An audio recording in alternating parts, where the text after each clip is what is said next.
పిన్ని, మంగళగిరిలో నీకు నిజంగా అంత పేరుందా? అయ్యో స్నేహ, మన ఫ్యామిలీ ఇదివరకిట్లా లేదు. మనకిప్పుడు పొలిటికల్ బ్యాక్గ్రౌండ్ గట్టిగా ఉంది. మనం చిటికేస్తే పెద్ద పెద్ద లీడర్స్ కూడా మన ఇంటి ముందు వాలిపోవాల్సిందే.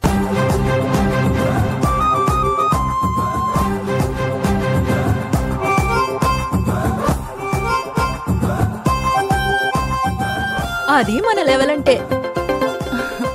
ఇదిగో మీ బాబాయ్ ఫోన్ చేస్తున్నాడు, నేనెళ్ళి మాట్లాడొస్తాను. నువ్వు వంట పని చూసుకోమ్మా.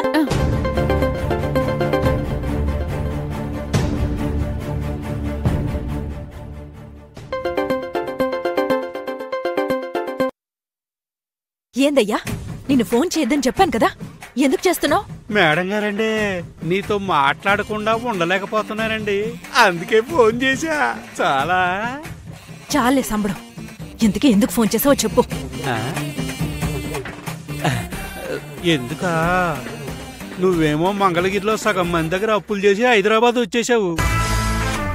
వాళ్ళేమో నా కోసం వెతుకుతున్నారు. దొరికితే నా ఒంట్లో పాటలన్నీ మెడికల్ కాలేజీకి అమ్మేసి సొమ్ము చేసుకుందాం అనుకుంటున్నారు. అవునా? అమ్మితే ఎంత వస్తాయి? అంటే ఏంటే, వాళ్ళకన్నా ముందు నువ్వే అమ్మేస్తావా? అదేం కాదు గాని, నేనొచ్చే వరకు నువ్వు అమ్మాయి జాగ్రత్తగా ఉండండి.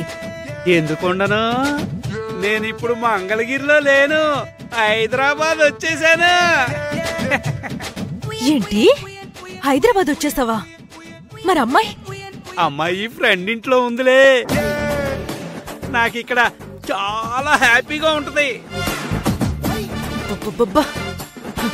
అస్సలు లౌక్యం లేని మనిషమ్మా, ఎలా బతుకుతాడు ఏంటో.